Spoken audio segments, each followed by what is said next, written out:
Good morning, everyone. Happy December 1st, as we get ready to get into holiday mode here at the Big A. I am the Big A, Anthony Stabile, filling in for Andy Serling. He has the day off. He'll be back on Thursday as we go to the short week here now at Naira. Big week, though, coming up. Cigar Mile next Saturday. We'll have that mandatory payout in the Empire 6, which we have over 520,000 waiting for you today. 9-race card. We took race 2 off the turf. We're going to keep an eye to the sky all day long. Weather's supposed to come in. That snow rain line, as the weather nerd would like to tell you. I am a big weather nerd. It's dangling right on the border of the city in Westchester, so we'll see how far south it comes. Hopefully we just get some rain here at the Big A, but we are fast to start the day. Again, off the turf for race 2. Play along over at NairaBets.com and use my promo code. It's really not my promo code. Big A, to get yourself a $200 deposit match up to 100% of that $200. Big A is the promo code. I forgot to tell you that my man Bobby Klatz to my left, he's ready to roll. Got a funny story about that as well. So there you go, Naira Bets, Big A, up to $200, 100% deposit match. Kentucky Derby Future Pool closes this evening. I think it closes around 5 o'clock, if I'm not mistaken. You can play it over at Naira Bets as well. Of course, Tiz the Law went down yesterday as a big favorite. We have our Remsen coming up next weekend here on the Cigar Mile undercard, but that Pool 1 wraps up in just about 6 hours. You can play it over at NairaBets.com.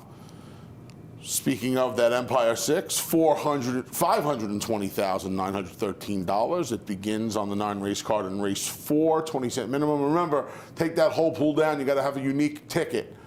And that mandatory payout is Cigar Mile Day, Saturday, December 7th. You'll want to come on out for that. While you're here on December 7th, $40 buy-in for the Low Roller Challenge, $30 to your bankroll, $10 to the prize pool. Registration opens that day on the first floor here at 11 a.m. So come on out to the Big A next Saturday. Speaking of, this one you can play online. This is actually for Naira Bets customers only. Cigar Mile Challenge. We're putting $10,000 into the pool. Payout to 15th place. $500 buy-in. I believe that's a split, $250 and $250. Not 100% sure. Registration for that closes Thursday, December 5th at 5 p.m. Go to NairaBets.com/contest. What else we got? We got Toys for Tots. The Marines are out here next Saturday and Sunday. Donate new unwrapped toys. Between me, you, and the rest of the people watching, you can give them a little cash as well. That's what I normally do. Come on out. More details over at Naira.com. This is something I will be taking part in. Who doesn't want cookies and cocoa, even though I'm trying to lose some weight until before Christmas comes.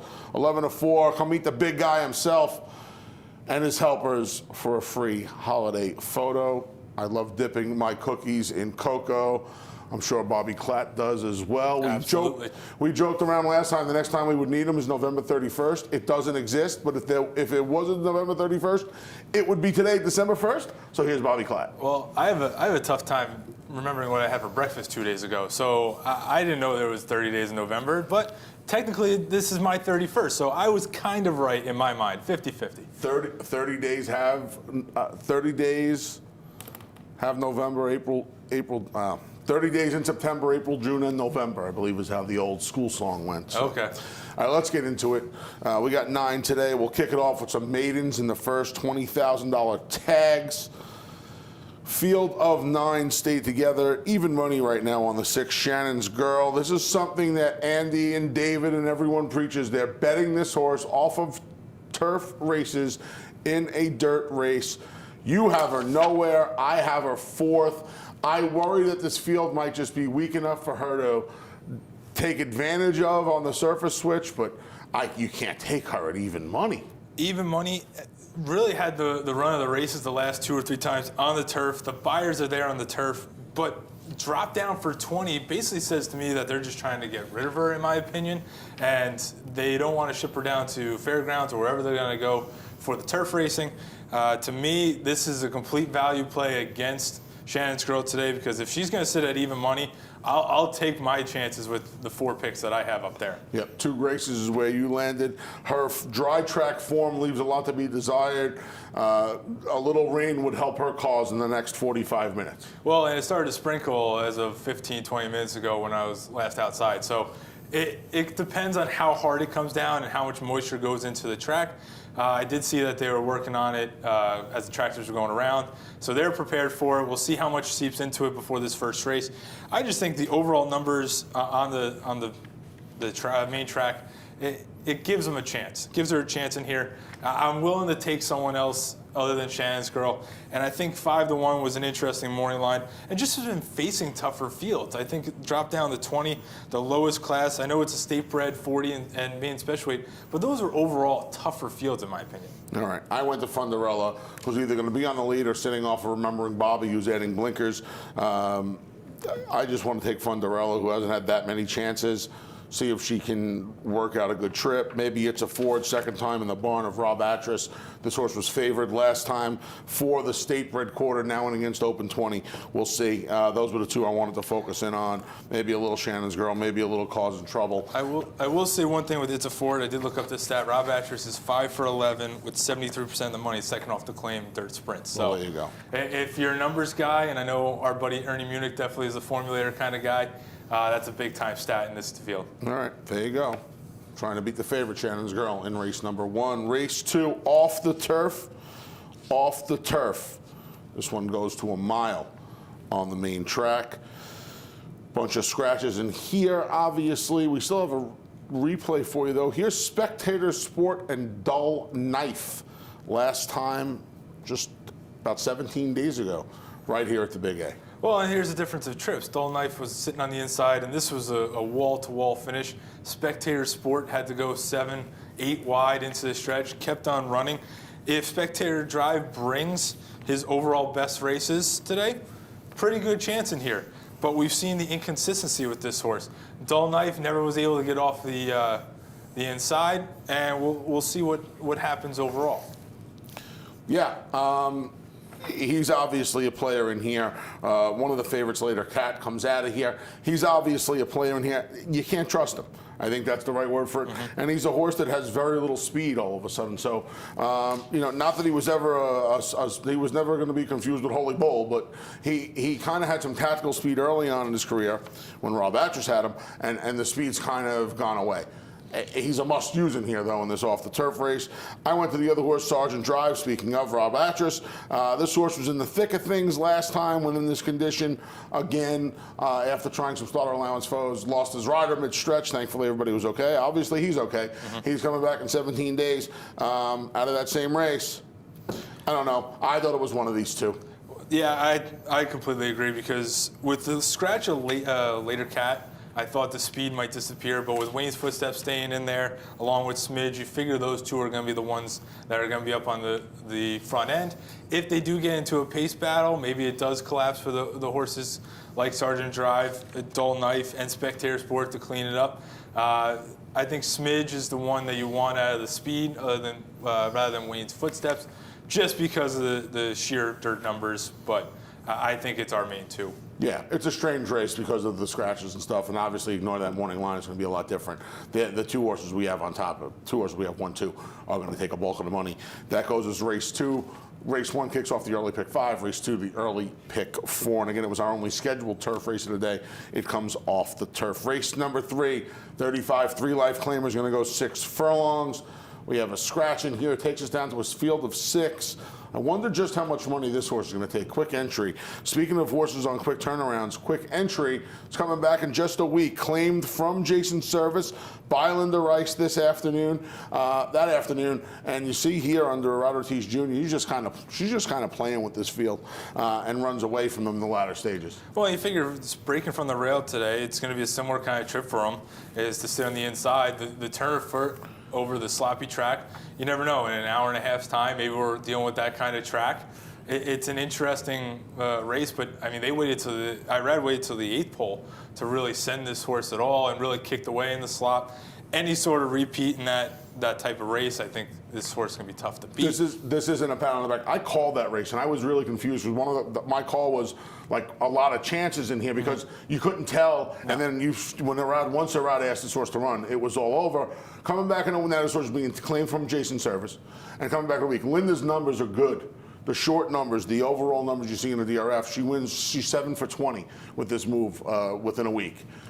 You gotta like those numbers. I'm always a little. I put the horse on top, so did you. I'm always a little nervous when they leave the Jason Service barn. But I agree, and Jason is the master when it comes off the claims and really brings horses up.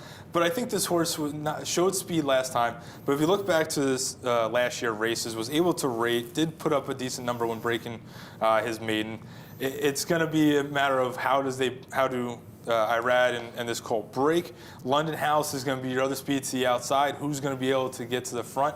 But I think London House will be a little bit quicker, and that will set up for Blessed Halo and Quick Entry. I'm kind of curious with this London House. He really showed some promise for Steve Asmussen last year, and then all of a sudden dropped in for 14, and now Rudy picks him up. Does he still have the same kind of feel that he did last year? If he's got the same type of talent, he's dangerous in here. But can you really trust him on that? It's his third off a layoff. I think you have to be worried about the fact that he just stopped last. I mean, he stopped last time. He went a pretty good clip up front, but he just got run down late in the game last time. Now it's the third off the layoff. It's first time Rudy. We'll see what he does. Blessed Halo is another one kind of along the line of London House. I think a lot of people expected big things when Brad Cox claimed this horse last December. We didn't even get to see him for 8 months. And when we did, he kept him in off the turf, which I thought was curious. His 2 turf races, they were okay. But again, now you're betting a horse that's winless on a dry track.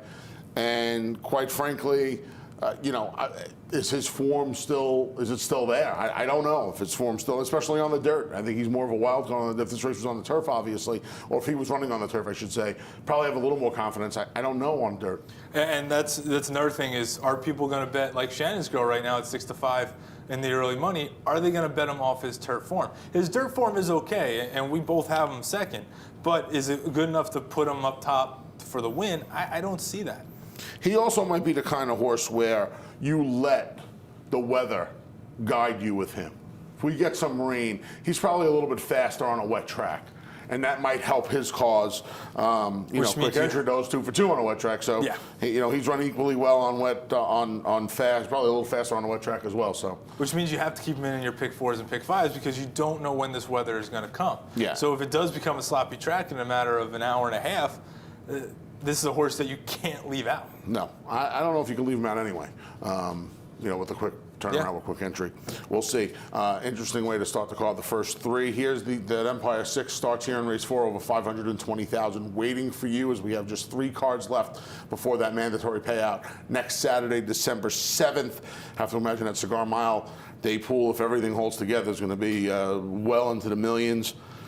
All eyes are going to be on this horse here in race number 4, and could very well be taking a look at a horse that's going to be one of the, if not the shortest price of the day, and that's the big ticket 2-year-old Chestertown. They spent $2 million for this horse back at OBS in March, and there you see the big gray son of Tappet in the West Point Thoroughbred, black and gold, not getting away that cleanly at 6-5, and take us through it, Bobby. Yeah, it didn't really get away, and to be honest, I was expecting to see more of a sprinter body from this horse, and talking to Maggie after taking a look at this horse, this is mostly a Tappet here, so you got to figure the extra distance is going to help out. Now he's going to end up swinging to the outside here, going 4 wide, and he still seems like he's climbing a little bit, but once he gets to about the 16th, between the 16th and the 8th pole, he really tops off and finished up strong. The gallop out, it depends if you're a gallop out person or not. The gallop out was strong, and obviously Wrigley bred, $2 million at the OBS sale. There's something they saw, obviously, that this horse got a ton of talent. So I overall think it's going to be a matter of the distance and the experience helping out this horse, because he started to figure it out in the final 16th a mile at 6 furlongs. What's going to happen when he gets the extra 2 furlongs? Out of the grade one winner, Artemis Aqueduct, impeccable pedigree in here. And like I said, this horse is in all likelihood going to be a prohibitive favorite this afternoon. I guess True Grace will take some money. Christophe Clement's already had 4 chances to get this horse out of the maiden ranks. Going to stay the mile. Last time this horse got beat a little over a length. Going to get Lasix for the first time. You know, with Dawn's Early Light in the race, probably going to be a little tough for True Grace to find the front end again. I would think that Dawn's Early Light's going to put the pressure on. We'll talk about him in a minute, but the Lasix, I guess he's the biggest threat. You have Dawn's Early Light second. I have True Grace second. I guess they're the two that pose the biggest threat to the favorite today, right? Well, True Grace to me just seems like a horse that keeps on improving and seems to be unlucky. May be able to sit a type of trip that you want in here is right off the speed if Dawn's Early Light goes. I kind of look at it as Danny Gargan taking this horse for 30 at Keeneland. Those races are actually tougher than they might look, as a 30,000 at Keeneland, obviously, with those purses. But we saw what Danny Gargan was able to do with the horse off a claim, obviously with Tax running yesterday. From Keeneland, as a 2-year-old.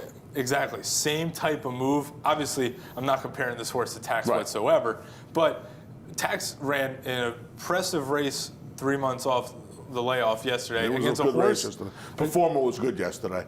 Performer took his next step yesterday. I mean, the way he handled a multiple stakes, graded stakes winner like Tax, and I know Tax was giving up the recency to him, but he had every chance to get by him, and Performer just turned him away. Well, and I looked back at the replay, and Joel really had a ride under Performer at the quarter pole, but he seemed to just keep responding.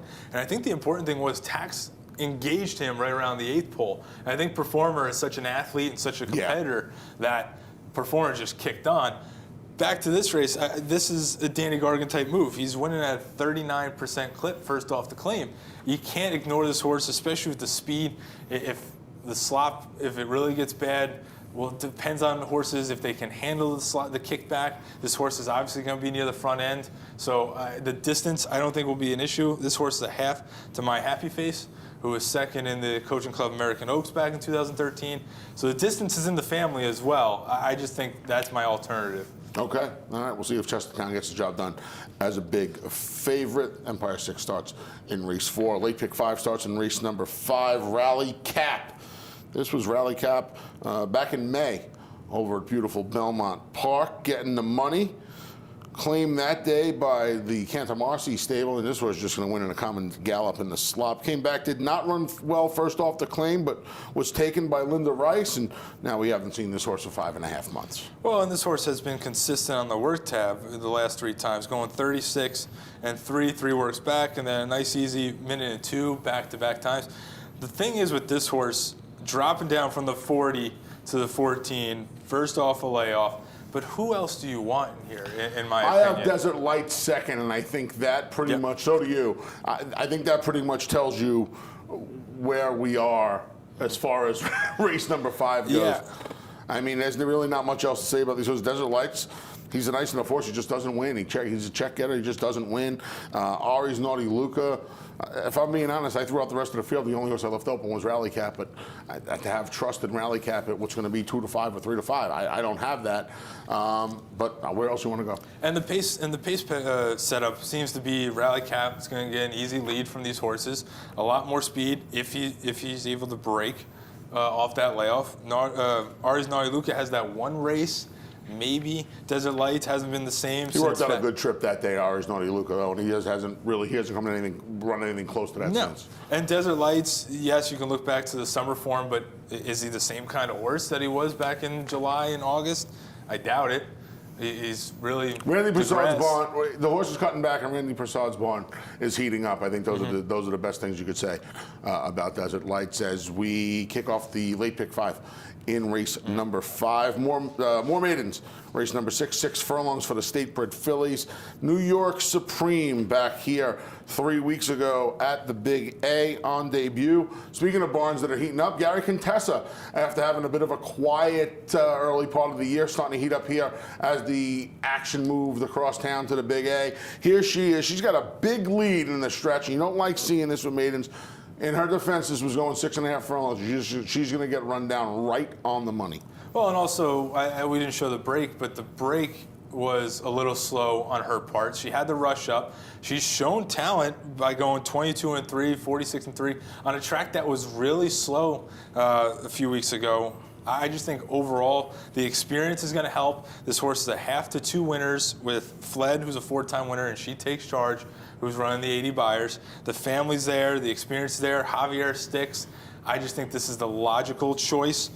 Probably going to be 2-1 favorite in this big field, but there are a few interesting first-time starters, I think, too. All right, talk about them. Well, I think the 6 is interesting, making sense. The Dam was a stakes winner versus New York Breds going long. I like Jeremiah's barn. I know he's been quiet for the last month or two, but he puts Jorge Vargas, who he's given live mounts to before.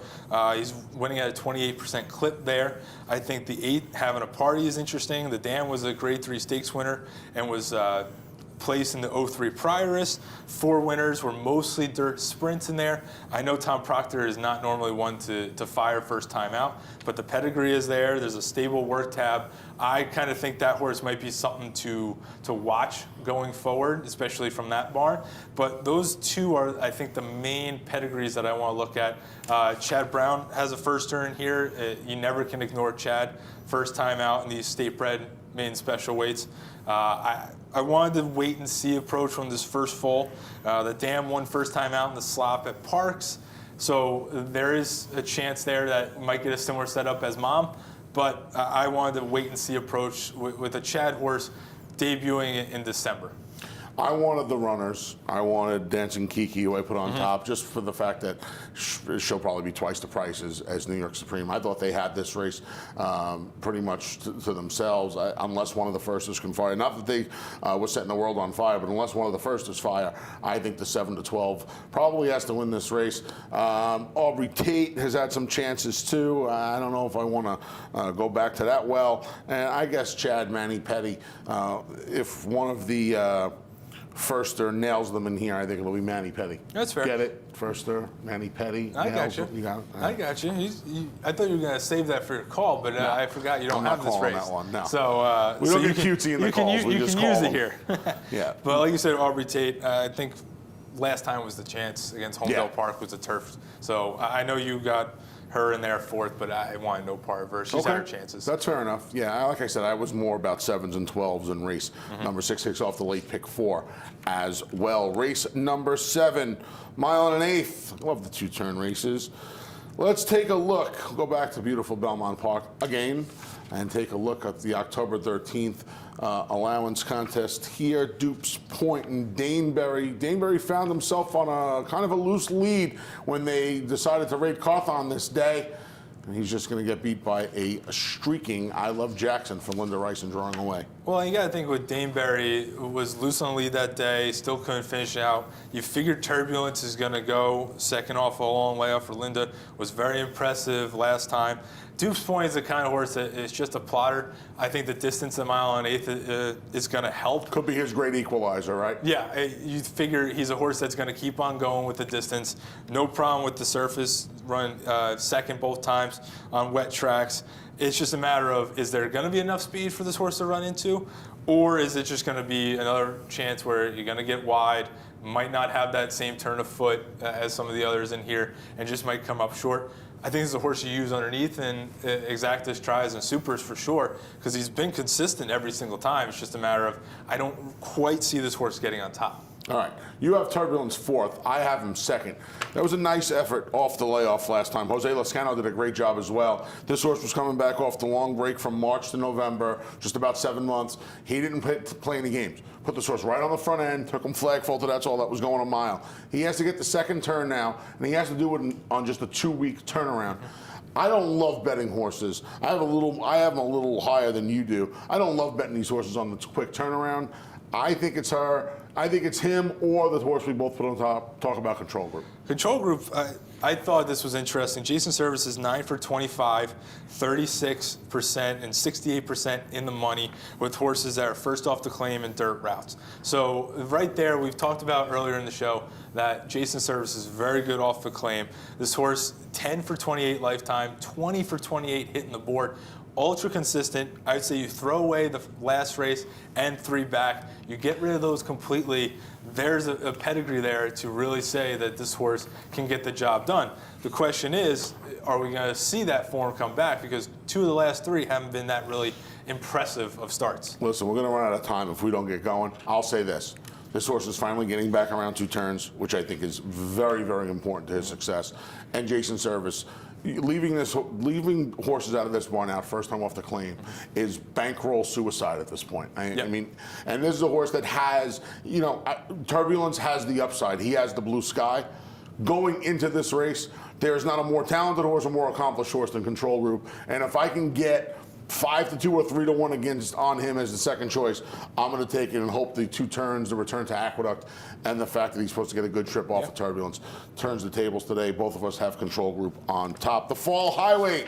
It's the first time in 30 years, I think, the Fall Highway's not being run on Thanksgiving because we canceled back in '89 as well.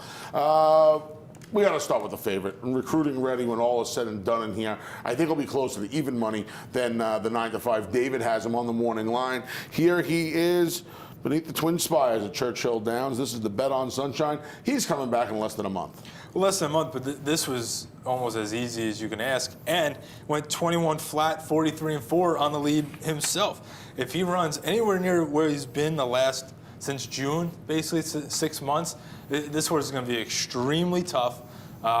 There's other speed in here, and I think he's going to be able to sit right off strike power. Well, he's rated in 1, which is going to probably be his best weapon this afternoon. Especially being outside of Let's take a look at Strike speeds. Power while we talk about him. Here's Strike Power and Recruiting Ready and Nicodemus, who's a little sneaky in here in the True North back during Belmont Stakes Racing Festival. Well, Strike Power is obviously going to be the main speed. Has won off the layup before. Recruiting Ready, battling the whole way here, and obviously Catalina Cruiser was a monster this day.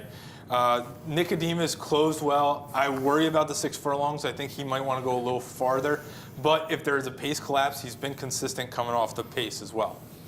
I think you can say the same about Stan the Man. There are some peripheral players in here, horses like Stan the Man.